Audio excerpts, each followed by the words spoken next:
સૌને નમસ્કાર. Chapter number 1 lecture number 5 માં આપનું હાર્દિક સ્વાગત છે. આજે આપણે વિદ્યુત ક્ષેત્ર વિશેની માહિતી મેળવીશું. અત્યાર સુધી આપણે વિદ્યુત બળ અને એને લગતા જે પણ દાખલા છે એની આપણે ચર્ચા કરી છે. તો આજે આપણે વિદ્યુત ક્ષેત્રનો નવો કોન્સેપ્ટ આપણે ઉમેરવાના છે. તો આપણે સ્ટાર્ટ કરીએ. વિદ્યુત ક્ષેત્ર છે શું? તો પહેલા આપણે ડેફિનેશન જોઈએ, બરાબર? કે કોઈ પણ વિદ્યુત ભાર છે કે વિદ્યુતભારના તંત્રની આસપાસના વિસ્તારમાં કોઈ એક બિંદુ પાસે મૂકેલા એકમ ધન વિદ્યુતભાર પર લાગતા વિદ્યુત બળ તે વિદ્યુતભાર તંત્રનું વિદ્યુત ક્ષેત્ર કે વિદ્યુત ક્ષેત્રની તીવ્રતા કહે છે. આમ મેં ફટાફટ વાંચી દીધું છે, બરાબર? વ્યાખ્યા તમને કઈ ખબર પડી નથી, બરાબર? તો આપણે સમજીએ પહેલા ને, એટલે થોડા ટુકડા કરીને આપણે સમજવાની કોશિશ કરીએ. કોઈ પણ એક વિદ્યુતભાર છે તો આપણે ધારી લઈએ કોઈ પણ એક વિદ્યુતભાર કેપિટલ ક્યુ છે, બરાબર છે? કોઈ પણ એક વિદ્યુતભાર આપણે ધારી લીધો છે. હવે વિદ્યુતભારના તંત્ર આપણે ડિસાઈડ કરી દઈએ કે વિદ્યુતભારનું તંત્ર આ રીતનું છે કે આમ છે ફેલાયેલું, અહીંથી અનંત સુધી છે ને આ બાજુ એટલે આ એનું તંત્ર આપણે કન્સિડર કરી લઈએ, બરાબર? તંત્રની આસપાસના વિસ્તારમાં કોઈ એક બિંદુ પાસે, એટલે કોઈ એક બિંદુ આપણે કન્સિડર કરી લઈએ કે આ એક બિંદુ છે, એ બિંદુનું નામ આપણે આપી દઈએ પી. અહીંયા જે આપણે વિદ્યુતભાર મૂકેલો છે એ જે આપણે બિંદુ છે એને ઉગમ બિંદુ ઓ કહી દઈશું, બરાબર? એટલે આસપાસના વિસ્તારમાં કોઈ એક બિંદુ પાસે શું મૂકવાનું છે? તો એકમ ધન વિદ્યુતભાર મૂકવાનો છે. એટલે અહીંયા આપણે મૂકીશું વિદ્યુતભાર મૂકીશું, બરાબર? હવે અહીંયા વિદ્યુતભાર મૂકીએ એટલે અહીંયા પણ વિદ્યુતભાર છે, બંને પોઝિટિવ છે એટલે અપાકર્ષણ બળ લાગશે, એટલે કે વિદ્યુત બળ લાગશે, બરાબર? તો એ મૂકીએ એટલે એના પર લાગતા વિદ્યુત બળને એ વિદ્યુતભાર તંત્રનું, એટલે કે આ વિદ્યુતભાર તંત્રનું શું કહેવાય છે? તો વિદ્યુત ક્ષેત્ર કે વિદ્યુત ક્ષેત્રની તીવ્રતા કહે છે. થાય ક્લિયર? કોઈ પણ એક વિદ્યુતભાર છે, એની આસપાસના તંત્રમાં કોઈ પણ એક બિંદુ પાસે એકમ ધન વિદ્યુતભાર મૂકતા તેના પર લાગતા વિદ્યુત બળને તે વિદ્યુતભાર તંત્રનું શું કહેવામાં આવે છે? તો વિદ્યુત ક્ષેત્ર કહેવામાં આવે છે. આ રીતનું છે. ફરીથી એકવાર, કોઈ પણ એક વિદ્યુતભાર છે, એનો આપણે તંત્ર કન્સિડર કરીશું. એની આસપાસના વિસ્તારમાં કોઈ એક બિંદુ પાસે એકમ ધન વિદ્યુતભાર આપણે મૂકી દઈશું. તો એની વચ્ચે શું લાગશે? વિદ્યુત બળ લાગશે. તો એ વિદ્યુત બળના કારણે આ વિદ્યુતભાર તંત્રનું શું દર્શાવશે? તો વિદ્યુત ક્ષેત્ર દર્શાવશે, અથવા તો વિદ્યુત ક્ષેત્રની તીવ્રતા દર્શાવશે. થાય ક્લિયર? હજુ બી આપણે શોર્ટમાં જો સમજીએ, જે આપણે જનરલી યાદ રાખવાનું છે, આ તો થિયરીમાં પૂછાય તો આપણે આ રીતની ડેફિનેશન લખવાની છે, પણ શોર્ટમાં આપણે યાદ શું રાખીશું? તો એકમ ધન વિદ્યુતભાર પર લાગતું વિદ્યુત બળ કે જેને શું કહેવામાં આવે છે? વિદ્યુત ક્ષેત્ર. આ શોર્ટમાં ડેફિનેશન છે જે બધાને યાદ રહેશે. આ લોંગ છે ને આ કેવી છે? એકદમ શોર્ટ. આપણે શોર્ટમાં યાદ રાખીશું. એટલે શોર્ટમાં શું યાદ રાખવાનું છે? તો એકમ ધન વિદ્યુતભાર પર, એટલે એકમ ધન વિદ્યુતભાર પર લાગતું વિદ્યુત બળ કે જેને શું કહેવામાં આવે છે? વિદ્યુત ક્ષેત્ર. આ લોંગ છે ને આ કેવી છે? પેલી કેવી છે? તો શોર્ટમાં છે. એકમ ધન વિદ્યુતભાર પર લાગતું વિદ્યુત બળ કે જેને શું કહેવામાં આવે છે? વિદ્યુત ક્ષેત્ર. જેને શેના વડે દર્શાવવામાં આવે છે? તો જેને ઈ વડે દર્શાવવામાં આવે. શેના વડે દર્શાવવામાં આવે છે? તો ઈ. એટલે એની સંજ્ઞા ઈ આપણે કન્સિડર કરીશું. ઓકે? હવે જો અહીંયા જે ફિગર ડ્રો કરી છે ને એ જ વસ્તુની આપણે વાત કરવાની છે. થોડું ડિટેલમાં જો આપણે પૂછાયું કે વિદ્યુત ક્ષેત્રની સમજૂતી આપો તો આપણે બધી વસ્તુ લખવાની છે. તો આ રીતે આપણે લખીશું. મેં ઓલરેડી પાઠ્ય ઉપર લખી દીધું છે, બરાબર? ધારો કે શૂન્ય અવકાશમાં ઉગમ બિંદુ O પર બિંદુવત વિદ્યુતભાર Q મૂકેલો છે. એટલે આની વાત કરી દીધી છે આપણે. થાય ક્લિયર? તેનાથી r અંતર, એટલે કે આટલું અંતર કેટલું છે? તો આટલું અંતર તમારું r જેટલું છે. એટલે તેનાથી r અંતરે કોઈ એક બિંદુ શું છે? તો કોઈ એક બિંદુ P પાસે એકમ ધન વિદ્યુતભાર પર લાગતું આપણે શું લાગતું બળ એ કેટલું હશે? તો આટલું હશે. F = K, પછી બે વિદ્યુતભારનો ગુણાકાર, બે વિદ્યુતભાર એટલે કેપિટલ Q અને સ્મોલ q, અને અંતરનો વર્ગ. અહીં સદિશ છે એટલે આ બાજુ આપણે એકમ સદિશ મૂકવો પડે, બરાબર? કેની જગ્યાએ તમે શું લખી શકો? તો 1/4πε0 લખી શકો. એટલે આ રીતનું કંઈક થાય, બરાબર? એટલે લાગતું બળ આપણને મળી ગયું છે. આ વિદ્યુત ક્ષેત્ર એટલે શું? એકમ ધન વિદ્યુતભાર પર લાગતું બળ. એટલે એકમ ધન વિદ્યુતભાર પર લાગતું બળ એટલે એકમ ધન વિદ્યુતભાર પર લાગતું બળ એટલે આ રીતે લખાય F/Q, બરાબર? હવે F આપણી પાસે છે. F કેટલો છે? આટલો F છે આપણી પાસે. એના છેદમાં શું છે? Q. એટલે Q શું થઈ જાય? કેન્સલ. એટલે જવાબ શું આવે? q ના છેદમાં 4 પાઈ એપ્સિલોન 0 r સ્ક્વેર. થાય ક્લિયર? એટલે F by Q ને આપણે શું કન્સિડર કરીશું? વિદ્યુત ક્ષેત્ર. કેમ કે એકમ ધન વિદ્યુતભાર પર લાગતું બળ એને શું કહેવામાં આવે? વિદ્યુત ક્ષેત્ર. E જવાબ શું આવ્યો? Q ના છેદમાં 4 પાઈ એપ્સિલોન 0 into r સ્ક્વેર. બાજુમાં શું લખવાનું? એકમ સદિશ. થાય ક્લિયર? એટલે કે વિદ્યુત બળમાં કેવું હતું? તો k q square upon r square હતું ને. F બરાબર k q સ્ક્વેર ના છેદમાં શું હતું? r square. જ્યારે વિદ્યુત ક્ષેત્રમાં તમારો ઉપર બે વિદ્યુતભાર નહીં આવશે, જે મેઇન વિદ્યુતભાર છે ને, સ્ત્રોત વિદ્યુતભાર એ આવશે તમારો. બરાબર? તો સ્ત્રોત વિદ્યુતભાર એટલે કયો વિદ્યુતભાર? જે મેઇન જે છે એને સ્ત્રોત વિદ્યુતભાર તરીકે કન્સિડર કરીશું. અને આને આપણે કન્સિડર કરીશું પરીક્ષણ વિદ્યુતભાર તરીકે. હવે એ પ્લસ છે ને એટલે વિદ્યુત ક્ષેત્ર આમ હશે. એ કેવી રીતના હું તમને પાછળથી કહું છું કઈ રીતનું હોય તે. અત્યારે તમને આટલું તો ખબર પડી છે, ઇઝી છે એકદમ. પહેલા આપણે ડેફિનેશન લખીએ છે ને, બરાબર? કે કોઈ પણ એક વિદ્યુતભાર લેવાનો છે, તંત્ર આપણે કન્સિડર કરવાનું છે. તેની આસપાસના વિસ્તારમાં આપણે કોઈ પણ એક બિંદુ ઉપર એકમ ધન વિદ્યુતભાર મૂકીશું એટલે એના વચ્ચે વિદ્યુત બળ લાગશે. તો એ તે જે છે એ વિદ્યુતભાર તંત્રનું શું દર્શાવતો? વિદ્યુત ક્ષેત્ર દર્શાવે અથવા વિદ્યુત ક્ષેત્રની તીવ્રતા દર્શાવશે. એકદમ સિમ્પલ છે. બરાબર? શોર્ટમાં યાદ શું રાખવાનું છે કે એકમ ધન વિદ્યુતભાર પર લાગતું વિદ્યુત બળ જેને શું કહેવામાં આવે છે? વિદ્યુત ક્ષેત્ર કહેવામાં આવે છે. બરાબર? પછી આપણે કન્સિડર જે કર્યું છે, અહીંયા ફિગર ડ્રો કરી છે, આ ફિગર આપણે ડ્રો કરવાની છે. એનું વર્ણન આ રીતનું છે. એટલે F નો જવાબ આપણને પરફેક્ટ મળી જશે. F પરથી આપણે જવાનું ક્યાં છે? વિદ્યુત ક્ષેત્ર ઉપર. એટલે આ રીતનું છે, એકમ ધન વિદ્યુતભાર પર લાગતું બળ. એટલે આપણને આન્સર મળી જશે. બરાબર? હજુ બી આગળ વધીએ એટલે એને આ લખવું હોય તો આ રીતે લખાય. E is equal to kq upon r square. પેલું 1/4 pi epsilon 0 લખેલું હતું. એની જગ્યાએ k લખી દીધો છે. બાજુમાં એકમ સદિશ. હવે E બરાબર શું લખાય? તો F by Q એકમ ધન વિદ્યુતભાર પર લાગતું બળ આપણને ખબર જ છે. તો બળનું સૂત્ર આપણને જોઈતું હોય તો અહીંયાથી આપણને મળે છે Q into E. બરાબર? વિદ્યુત ક્ષેત્રનો એકમ શું છે? તો ન્યૂટન પર કુલમ અથવા તો વોલ્ટ પર મીટર. આ છે પારિમાણિક સૂત્ર. જો આપણે બનાવવું હોય તો ન્યૂટન એટલે કે કિલોગ્રામ મીટર પર સેકન્ડ સ્ક્વેર. છેદમાં શું છે? તો કુલમ એટલે કે એમ્પિયર ઇન્ટુ સેકન્ડ. ચાલો આના ઉપરથી બનાવીએ. M L E A આ રીતે લખી દઈશું. કિલોગ્રામ એટલે m ની 1 ઘાત, મીટર એટલે l ની 1 ઘાત, સેકન્ડ કેટલી છે? તો 3 છે અને છેદમાં છે એટલે -3. એ એક જ છે અને ક્યાં છે? તો છેદમાં એટલે -1. એટલે પારિમાણિક સૂત્ર એનું કંઈક આ રીતે આવશે.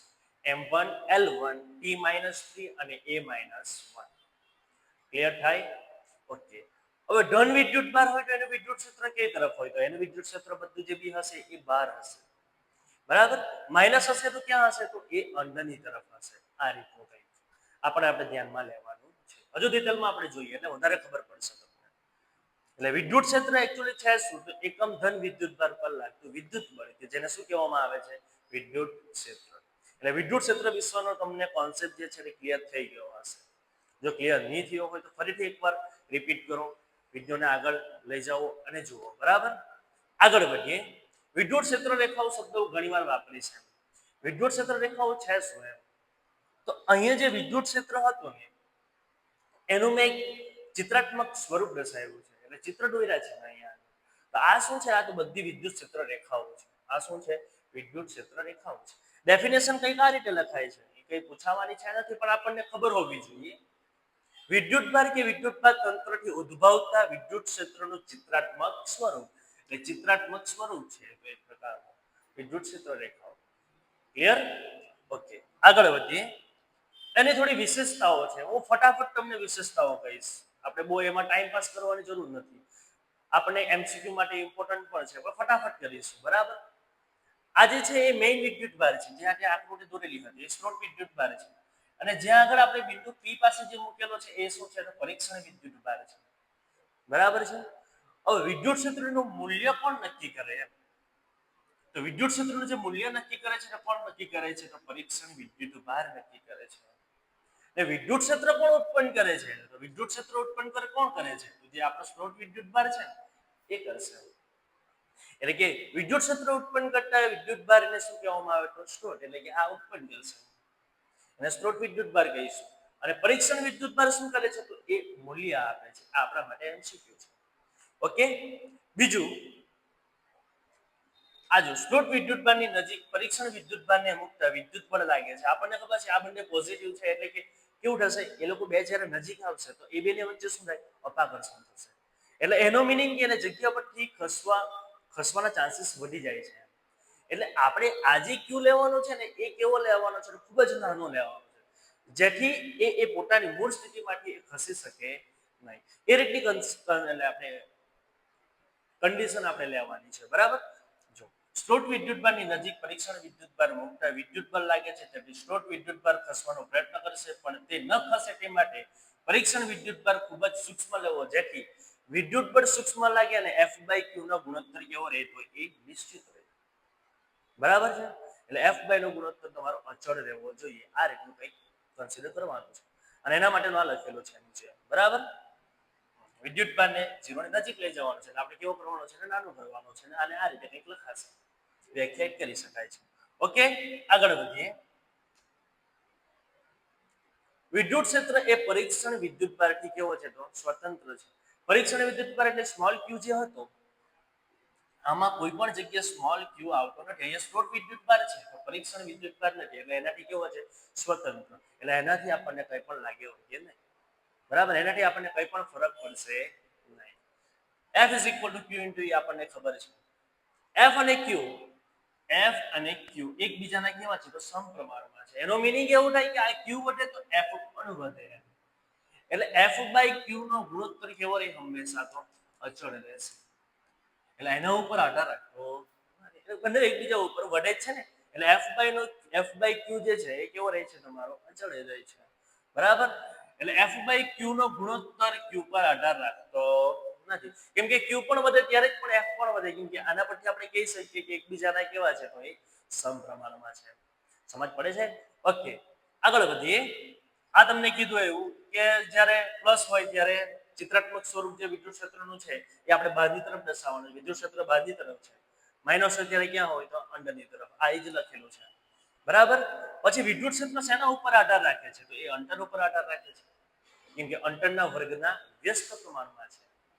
High clear. એટલે આ વસ્તુ પણ આપણે યાદ રાખવાની છે. બીજી એક વસ્તુ વિદ્યુતભારથી સમાન અંતર આવેલા બધા બિંદુ આગળ એટલે વિદ્યુતભાર એક કન્સિડર કરી કે આ વિદ્યુતભાર છે એનાથી સમાન અંતર એટલે કે આ સમાન અંતર છે. તો આ અહીંયા જે પણ હશે બિંદુઓ હશે બરાબર. આ પ્લસ છે એટલે પ્લસમાં ક્યાં જાય તો બહારની તરફ આ રીતે જશે. વિદ્યુત ક્ષેત્ર રેખાઓ જે છે કઈ જશે બહારની તરફ. તો આ બધા પોઈન્ટ આગળ વિદ્યુત ક્ષેત્ર કેવું હશે તો એ સમાન હશે. તો આ ગોળીય સમમિતિ ધરાવે છે. એટલે વિદ્યુત ક્ષેત્ર એ ગોળીય સમમિતિ ધરાવે છે. આ રીતનો કંઈક મુદ્દો છે. આ બધા મુદ્દાઓ છે એને આપણે સમજવાના છે જેથી કરીને કંઈક MCQ પૂછાય તો આપણે એને સોલ્વ કરી શકીએ. એટલે વિદ્યુતભારથી સમાન અંતરે આવેલા બધા બિંદુઓ આગળ વિદ્યુત ક્ષેત્ર કેવું રહે સમાન રહે છે. બીજી એક વસ્તુ કે અંતર પર આધાર રાખે છે એ સ્મોલ q પર આધાર રાખતો નથી. પ્લસ હોય તો વિદ્યુત ક્ષેત્ર રેખાઓ બહારની તરફ માઇનસ હોય તો અંદરની તરફ. બરાબર છે. ઓકે હજુ આપણે જે આગળ જોયું છે તે વિદ્યુત ક્ષેત્ર કોણ ઉત્પન્ન કરે છે સ્ત્રોત વિદ્યુતભાર કરે છે. એટલે એને સ્ત્રોત વિદ્યુતભાર નામ આપવામાં આવે છે જે ઉત્પન્ન કરે છે એને. બરાબર. અને પરીક્ષણ વિદ્યુતભાર એ શું કરે તો મૂલ્ય નક્કી કરી આપે વિદ્યુત ક્ષેત્રનો. બરાબર. આ રીતનું છે. પછી F/Q નો ગુણોત્તર કેવો રહેવો છે અચળ રહેવો છે. એટલે Q ને આપણે મતલબમાં કેવો લેવાનો છે તો સૂક્ષ્મ લેવાનો છે. બરાબર. જેથી ખસી શકે નહીં. આ રીતનું છે. ચાલો આગળ ફટાફટ આવો કઈ પ્રશ્ન પૂછાય ત્યારની વાત છે કે n બિંદુવત વિદ્યુતભારોના તંત્રને લીધે કોઈ એક બિંદુ પાસે વિદ્યુત ક્ષેત્ર માટેનું સૂત્ર મેળવો. એટલે કે ઘણા બધા n વિદ્યુતભારો છે ઘણા બધા વિદ્યુતભારો છે. એવું સમજો કે Q1 Q3 Q4 Q1 Q2 Q3 Q4 Q5 ક્યાં સુધી છે તો n સુધી. અને બહુ બધા વિદ્યુતભારો છે ને આપણે એક બિંદુ ધારી લઈશું કે આ બિંદુ છે O. બરાબર. આ O બિંદુ આગળ લાગતું વિદ્યુત ક્ષેત્ર કેટલું છે એ આપણે કેલ્ક્યુલેશન કરવાની છે.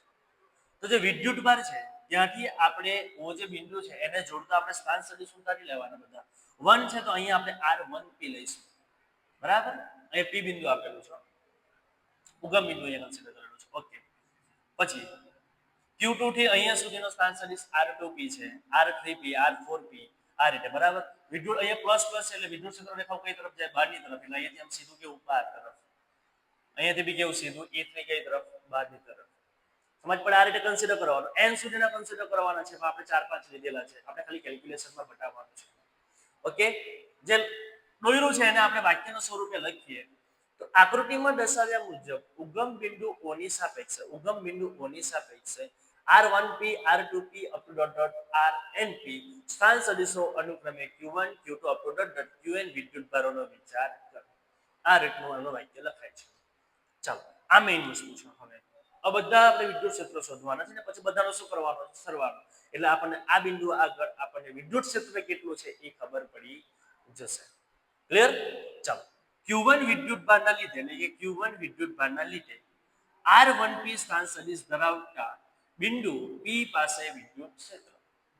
Q1 વિદ્યુતભારને લીધે R1P સ્થાન સદિશ ધરાવતા બિંદુ P પાસે વિદ્યુત ક્ષેત્ર કેટલું છે? તો E1. તો E1 બરાબર કે પછી એક વિદ્યુતભાર આવે, એક વિદ્યુતભાર કયો છે? Q1 છે. Q1 છે બરાબર. અંતર કેટલું છે? R1P. સમજ પડે છે? ઓકે. R1P શું છે? તો Q1 થી P તરફનો એકમ સદિશ. એટલે Q1 થી P તરફનો એકમ સદિશ. એકદમ ઈઝી છે. આવી રીતના આપણે બધાનું લખવાનું છે, પણ બે ટર્મનું લખવાનું છે ને પછી n માંનું લખી દેવાનું અને પછી બધાનું શું કરી દેવાનું? સરવાળો. બહુ ટાઈમ પાસ કરવાની કઈ જરૂર નથી આની અંદર. એટલે Q2 વિદ્યુતભારને લીધે R2P સ્થાન સદિશ ધરાવતા બિંદુ P પાસે વિદ્યુત ક્ષેત્ર E2 બરાબર આ કે તમારો આ વિદ્યુતભાર અંતર બરાબર ને એકમ સદિશ કઈ તરફ જાય છે? નામ જાય Q થી P તરફ બરાબર. એટલે Q2 થી P તરફનો એકમ સદિશ. Is clear? ઓકે, આગળ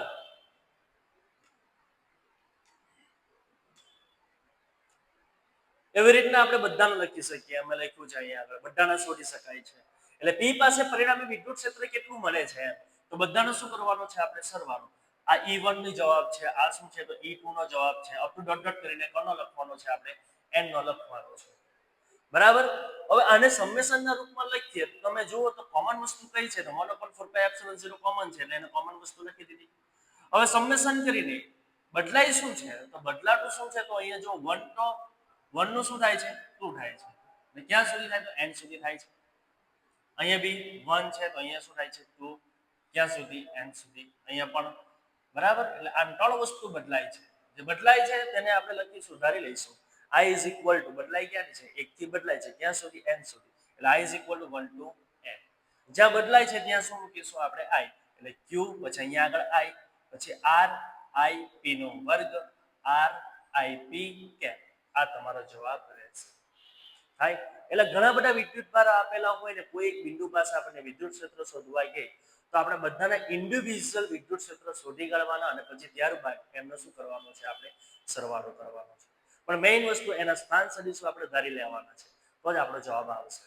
આ રીતની કંઈક થિયરી છે ને ઈઝી છે. આને કંઈ ગોખવાની જરૂર નથી, આપણને આવડી જ જશે જો આપણે થોડી ઘણી પ્રેક્ટિસ કરીશું તો. બરાબર. ફરીથી એકવાર આપણે જોઈ લઈએ. ઘણા બધા વિદ્યુતભાર છે. અહીંયા ઉગમ બિંદુ O લીધું છે, બિંદુ B છે આપણું બરાબર. ત્યાં આગળ આપણે વિદ્યુત ક્ષેત્ર શોધવાનું છે. એના સ્થાન સદિશ બધા કન્સિડર કરી લીધા છે. એના વાક્યના સ્વરૂપે તમે તમારી રીતે લખી શકો છો. આ મેં મારી રીતે લખ્યું છે. બરાબર છે? ઓકે. પછી Q1 વિદ્યુતભારને લીધે R1P સ્થાન સદિશ ધરાવતા બિંદુ P પાસે વિદ્યુત ક્ષેત્ર કેટલું છે? તો E1 છે ને આ રીતે લખીશું કેમ કે K પછી Q એક જ વિદ્યુતભાર આવે. એમ બી આપણે અહીં એક જ વિદ્યુતભાર આપણે અહીંયા પણ મેન્શન કરેલો છે. વિદ્યુત ક્ષેત્ર છે એટલે સમજ પડે છે. અને અંતરનો વર્ગ તો રહેશે એટલે R1P નો વર્ગ અને R1P કેપ. અને આ શું છે? કઈ તરફનો છે? એકમ સદિશ એ લખવાનું ભૂલવાનું નથી. એવી રીતના Q2 એવી રીતના Q3 અપ ટુ ડોટ ક્યાં સુધી? Qn સુધી લખી શકો છો. એટલા બધા લખવાના જરૂરી નથી. એક બે લખો પછી આવી રીતના શોધી શકાય. આવી રીતના તમે લખી શકો અને પછી બધાનો શું કરવાનો છે? સરવાળો. એટલે આપણને જવાબ મળી જશે. Is clear? એકદમ ઈઝી થિયરી છે. ચાલો આગળ જો મોસ્ટ ઇમ્પોર્ટન્ટ થિયરી છે 2 માર્ક માટે. મસ્ત મજાની થિયરી છે એકદમ. વિદ્યુત ક્ષેત્ર રેખાઓની લાક્ષણિકતા અથવા ગુણધર્મ લખો. આ 2 માર્ક માટે most IMP theory. Most IMP. બરાબર. ઘણી વાર પૂછાય છે 2 માર્કની અંદર. ચલો જો તમે એને પ્રોપર અત્યારે જોશો ને તો તમને અત્યારે જ આવડી જશે. બરાબર. હવે જો વિદ્યુત ક્ષેત્ર રેખાઓ ધન વિદ્યુતભાર માંથી નીકળીને ઋણ વિદ્યુતભારમાં શું થાય છે? તો અંત પામે છે. આ રીતે, બરાબર? આ રીતે. એટલે વિદ્યુત ક્ષેત્ર રેખાઓ પ્લસમાંથી નીકળે, આપણને ખબર છે પ્લસમાંથી નીકળે છે, એટલે પ્લસમાં કેવું હોય બહારની તરફ જાય છે, માઇનસમાં કેવું હોય તો અંદરની તરફ જાય છે, તો આમ અંદરની તરફ જાય છે. એટલે વિદ્યુત ક્ષેત્ર રેખાઓ ધન વિદ્યુત ભારમાંથી નીકળીને ઋણ વિદ્યુત ભારમાં અંત પામે છે. આ પહેલું લાક્ષણિકતા યાદ રહી ગઈ. એટલે વિદ્યુત ક્ષેત્ર રેખાઓ ધન વિદ્યુત ભારમાંથી નીકળીને ઋણ વિદ્યુત ભારમાં શું થાય છે તો અંત પામે છે. ચાલો બીજું હવે જોઈએ. આ પહેલો મુદ્દો. આ બીજો મુદ્દાની અંદર વિદ્યુતભાર વિહીન વિસ્તારની કોઈ પણ વિદ્યુતભાર છે જ નથી, આવા વિસ્તારની અંદર શું થાય તો વિદ્યુત ક્ષેત્ર રેખાઓ વચ્ચે તૂટ્યા વગર સતત વક્રો તરીકે એને લઈ શકાય. અથવા સાદું ને સિમ્પલ જો આપણે વાક્ય લખવું હોય તો હું તમને લખી બતાવું છું. વિદ્યુતભાર વિહીન વિસ્તારમાં વિદ્યુત ક્ષેત્ર રેખાઓ સળંગ હોય છે. કેવી હોય છે તો સળંગ. અહીંયા આવું લખેલું છે આ તૂટ્યા વગર સતત વક્રો, એમ એટલે કેવું કે તૂટતા નથી સતત જાય છે, એમ તો એ સળંગ હોય છે, આવું લખી શકાય. એટલે વિદ્યુતભાર વિહીન વિસ્તારમાં વિદ્યુત ક્ષેત્ર રેખાઓ કેવી હોય છે તો સળંગ હોય છે. આ આપણો બીજો મુદ્દો છે. પહેલો મુદ્દો એકવાર ફરીથી યાદ કરીએ કે ધન વિદ્યુતભારમાંથી ઋણ વિદ્યુતભારમાં જાય છે વિદ્યુત ક્ષેત્ર રેખાઓ. એટલે વિદ્યુત ક્ષેત્ર રેખાઓ ધન વિદ્યુતભારમાંથી ઋણ વિદ્યુતભારમાં શું થાય છે તો અંત પામે છે. બરાબર છે? ઓકે. બીજો મુદ્દો શું છે તો વિદ્યુતભાર વિહીન વિસ્તાર છે ત્યારે વિદ્યુત ક્ષેત્ર રેખાઓ કેવી રહે સળંગ રહે છે. બરાબર. ત્રીજો કે બે ક્ષેત્ર રેખાઓ એકબીજાને કદી પણ છેદતી નથી, એટલે અહીંયા એકબીજાને કોઈ પણ દિવસ એ છેદતી નથી. બીજી એક વસ્તુ, આ ત્રીજો મુદ્દો. ચોથો મુદ્દો એવો છે કે એ બંધગાળો નથી. કેમ બંધગાળો નીકળે છે તો પ્લસ માંથી નીકળે ને માઇનસમાં શું થાય છે અંત પામે છે, એટલે પાછી અહીંયાથી નીકળતી નથી. આમ જો અહીંયાથી નીકળતી હોય ને આમ આવતી હોય તો બંધગાળો રચે છે, એટલે અહીંયા કોઈ બંધગાળો રચતી નથી. આ ચોથો છે. જનરલી આપણને આ ચાર મુદ્દા તો પરફેક્ટ આવડવા જોઈએ. પહેલો, વિદ્યુત ક્ષેત્ર રેખાઓ ધન વિદ્યુતભારમાંથી નીકળીને ઋણ વિદ્યુતભારમાં શું થાય છે તો અંત પામે છે. બરાબર. વિદ્યુતભાર વિહીન વિસ્તાર છે તો એની અંદર વિદ્યુત ક્ષેત્ર રેખાઓ કેવી રહે તો સળંગ રહે છે. પછી વિદ્યુત ક્ષેત્ર રેખાઓ એકબીજાને કદી પણ છેદતી નથી. અને ચોથો મુદ્દો કે એ બંધગાળો રચતી નથી. ચાર મુદ્દા થઈ ગયા. હવે 5 અને 6 આપણે ઓપ્શનલમાં રાખીએ, પણ આપણે શીખી તો લઈએ ને આ રીતનું કે વિદ્યુત ક્ષેત્ર રેખાઓ પરના કોઈ પણ બિંદુ પાસે ક્ષેત્ર રેખાને દોરેલ સ્પર્શક તે બિંદુ આગળ ક્ષેત્રની શું દર્શાવે છે તો દિશા સૂચવે છે. એને સમજવું હોય આ રીતે કે આ એક વિદ્યુત ક્ષેત્ર રેખાઓ નીકળે છે કે ધન વિદ્યુતભારમાંથી ક્યાં જાય છે ઋણ વિદ્યુતભારમાં, તો કોઈ પણ એક બિંદુ પાસે હું સ્પર્શક કરું આ રીતે તો એ શું દર્શાવે તો એની શું દર્શાવશે એ દિશા દર્શાવે. આ પાંચમો મુદ્દો છે. કોઈ બી જગ્યાએ અહીંથી આમ સ્પર્શક કરું આ એની શું દર્શાવશે તો દિશા દર્શાવશે. બરાબર. એટલે વિદ્યુત ક્ષેત્ર રેખાઓ પરના કોઈ પણ બિંદુ પાસે, એટલે અહીંયાના બિંદુ પાસે મેં દોરું છું દોરેલ સ્પર્શક તે બિંદુ આગળની શું દર્શાવે તો ક્ષેત્રની દિશા દર્શાવે છે. ઓકે. છેલ્લો મુદ્દો, જે ક્ષેત્રમાં વિદ્યુત ક્ષેત્ર રેખાઓ ગીચોગીચ હોય, એટલે કે અહીંયા તમે જુઓ તમે ગીચોગીચ છે ને એમ. બરાબર. જો ગીચોગીચ હોય ત્યાં વિદ્યુત ક્ષેત્ર કેવું હોય તો વિદ્યુત ક્ષેત્ર એકદમ પ્રબળ હશે, અને જ્યાં છૂટી છૂટી હશે એટલે વચ્ચેના વિસ્તારમાં છૂટી છૂટી હશે તો ત્યાં કેવું હશે તો નિર્બળ હોય છે. એટલે આટલી વસ્તુ યાદ રાખવાની છે. આ પણ મુદ્દો આપણને એક પાછો મુદ્દો યાદ રહી જાય, આ પણ યાદ રહી જ જશે તમને પાક્કા પાયે. બરાબર. કે વિદ્યુત ક્ષેત્ર રેખા પરના કોઈ પણ બિંદુ પાસે ક્ષેત્ર રેખાને દોરેલ સ્પર્શક તે બિંદુ આગળ ક્ષેત્રની દિશા દર્શાવે છે. બરાબર. જે ક્ષેત્રમાં વિદ્યુત ક્ષેત્ર રેખાઓ ગીચોગીચ હોય તો ત્યાં વિદ્યુત ક્ષેત્ર કેવું પ્રબળ, અને જ્યાં છૂટી છૂટી હોય ત્યાં વિદ્યુત ક્ષેત્ર કેવું રહે છે તો નિર્બળ રહે છે. આ બે માપ માટે મોસ્ટ ઇમ્પોર્ટન્ટ છે. એના 6 મુદ્દાઓ છે, એટલીસ્ટ આપણને 4 મુદ્દા તો આવડવા જ જોઈએ, અને 4 મુદ્દાઓ તમને અત્યારે જ આવડી ગયા હશે. બરાબર. પહેલો મુદ્દો કયો મારી સાથે બોલો કે વિદ્યુત ક્ષેત્ર રેખાઓ ધન વિદ્યુતભારમાંથી નીકળીને ઋણ વિદ્યુતભારમાં શું થાય છે તો અંત પામે છે. બીજો મુદ્દો કે વિદ્યુતભાર વિહીન વિસ્તાર છે તેની અંદર વિદ્યુત ક્ષેત્ર રેખાઓ કેવી રહે છે તો સળંગ રહે છે. ત્રીજો મુદ્દો કે વિદ્યુત ક્ષેત્ર રેખાઓ એકબીજાને કદી પણ છેદતી નથી. ચોથો મુદ્દો વિદ્યુત ક્ષેત્ર રેખાઓ બંધગાળો રચતી નથી. પછી પાંચમા મુદ્દાની અંદર આપણે સ્પર્શકની વાત કરવાની, એટલે કે વિદ્યુત ક્ષેત્ર રેખાના કોઈ પણ બિંદુ પાસે આપણે એક સ્પર્શક દોરીએ, એ સ્પર્શક શું દર્શાવે તો એની દિશા દર્શાવશે, વિદ્યુત ક્ષેત્રની દિશા દર્શાવે છે. આ રીતે પાંચમો મુદ્દો યાદ રાખવાનો. અને છઠ્ઠો મુદ્દો કે જ્યાં વિદ્યુત ક્ષેત્ર રેખાઓ ગીચ હોય ત્યાં ક્ષેત્ર કેવું રહે? પ્રબળ. અને જ્યાં એકદમ છૂટું હોય વિદ્યુત ક્ષેત્ર રેખાઓ, બધી છોટી વિદ્યુત ક્ષેત્ર રેખાઓ હોય ત્યાં કેવું હોય? તો વિદ્યુત ક્ષેત્ર કેવું રહેશે? તમારું નિર્બળ રહેશે. આઈ હોપ તમને આ થિયરી આવડી હશે. બરાબર ને? ના આવડી હોય તો ફરીથી એકવાર વિડીયો જુઓ. બરાબર, અને મળીશું આપણે બીજા લેક્ચરની અંદર. ધન્યવાદ.